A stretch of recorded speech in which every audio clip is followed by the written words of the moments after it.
Salut à toutes et à tous, c'est Lucas, j'espère que vous allez bien. Alors on se retrouve pour une nouvelle vidéo pour discuter ensemble des dernières informations techniques qui sont arrivées du côté de la Scuderia Ferrari. Dans cette vidéo on va parler de plusieurs choses. On va d'abord parler de l'aspect technique de la monoplace 2025, on a de nouvelles informations par rapport au concept de la voiture. On va aussi parler un petit peu d'esthétique, puisqu'on sait quelques informations par rapport à la couleur que Ferrari devrait utiliser sur sa voiture. Quand je parle de couleur, je parle bien évidemment de la nuance de rouge qui devrait apparaître sur la voiture 2025. On parlera aussi de l'impact de Loïc Serra en tant que directeur technique sur les dernières décisions qui ont été prises en termes de concept sur la voiture 2025. Et aussi on parlera du programme pour nos deux pilotes, à savoir Charles Leclerc et Lewis Hamilton, puisque les deux pilotes sont attendus à Maranello entre le 10 et le 12 janvier pour commencer la préparation de cette saison 2025.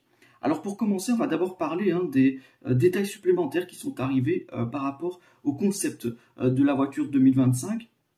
Alors comme on sait, le directeur technique Loïc Serra, il est intervenu sur la dynamique du véhicule, donc les barres de torsion, les amortisseurs pour aider la voiture 2025 aussi dans le tour lancé, parce qu'on le sait qu'en qualification, bien la voiture 2024, elle souffrait par rapport à la concurrence. Donc la première Ferrari 2025, elle est en cours d'assemblage dans la zone qu'on appelle le Reparto Corse, confié à Diego Ioverno. Après avoir passé le crash test pour l'homologation du châssis, la monoplace qui sera destinée à Lewis Hamilton et Charles Leclerc commence véritablement à prendre forme. Diego Tondi, Fabio Montecchi et Marco Adorno ont défini donc une voiture qui sera profondément différente de la SF24, déjà dans les bases conceptuelles du projet. La nouvelle carrosserie a été allongée à l'avant pour éloigner un petit peu les pontons de la roue avant, mais les côtés n'ont pas été reculés. Comme l'empattement sera le maximum autorisé par le règlement, à savoir 3600 mm, eh bien c'est la boîte de vitesse qui sera dotée d'une boîte en carbone plus courte, ce qui va permettre donc d'obtenir la répartition des poids exigée par le règlement avec une distribution différente des macro-éléments qui composent la voiture.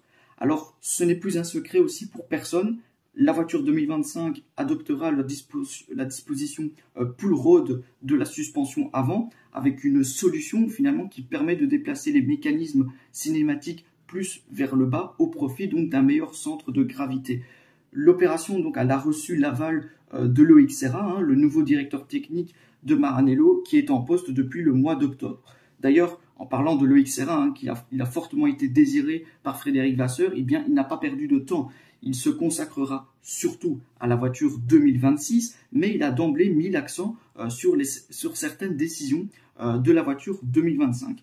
Donc Loïc Serra, c'est un grand spécialiste de la dynamique des véhicules. Il a transféré son expérience sur la voiture 2025, travaillant sur la cinématique, mais aussi sur les éléments de suspension, donc barre de torsion, amortisseur, visant ainsi à exploiter au maximum les nouveaux pneus Pirelli qui devraient donc réduire la surchauffe, ouvrir la fenêtre d'exploitation et permettre finalement aux pilotes d'effectuer des relais de course plus intenses avec moins de gestion de pneus.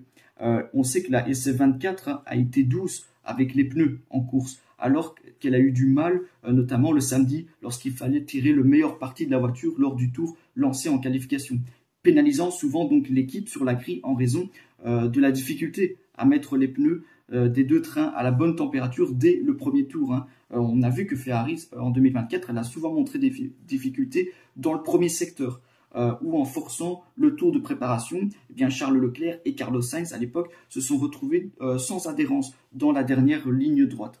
Et du coup, les choix de conception effectués sur la voiture 2025 et les modifications ainsi demandées par Loïc Serra, eh bien, ils ont l'ambition de changer cette Ferrari qui sera donc très attendue et qui fera ses débuts officiels en piste à Fiorano le 19 février 2025.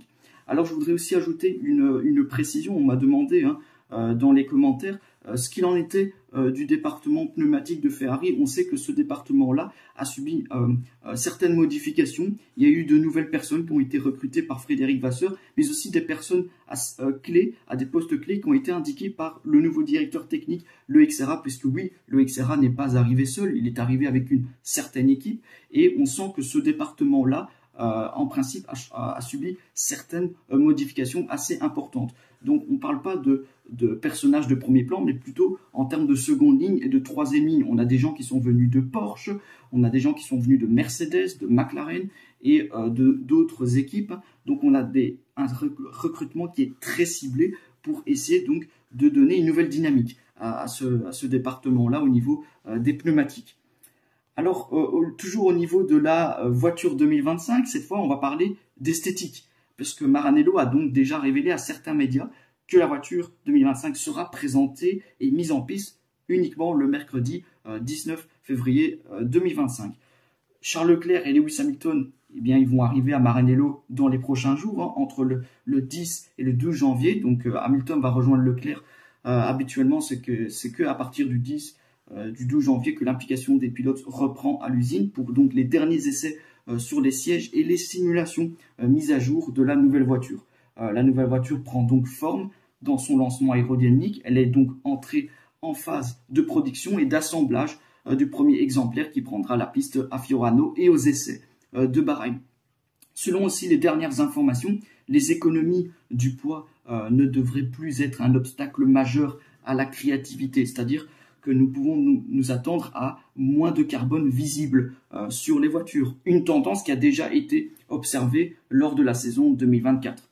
Donc Ferrari se présentera à Londres avec l'événement commun avec une peinture différente, une nuance intense de rouge hein, qui représentera un changement majeur par rapport aux deux dernières voitures.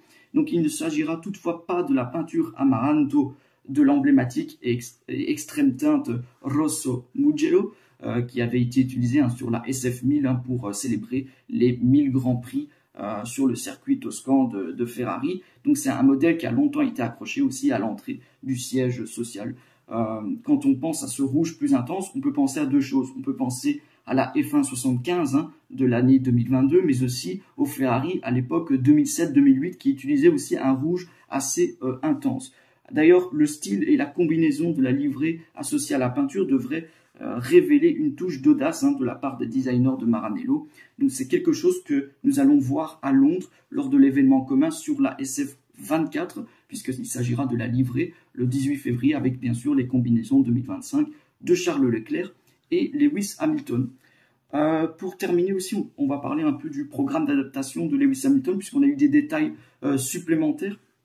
Donc, Lewis Hamilton, 1000 km en 4 jours, c'est le temps dont disposera Lewis pour s'acclimater au système de travail de Ferrari avant le lancement de la monoplace 2025, prévu pour le 19 février. Et donc, le tour de force qui suivra, à savoir une journée de tournage et les 3 essais à Bahreïn, les 3 jours d'essais à Bahreïn.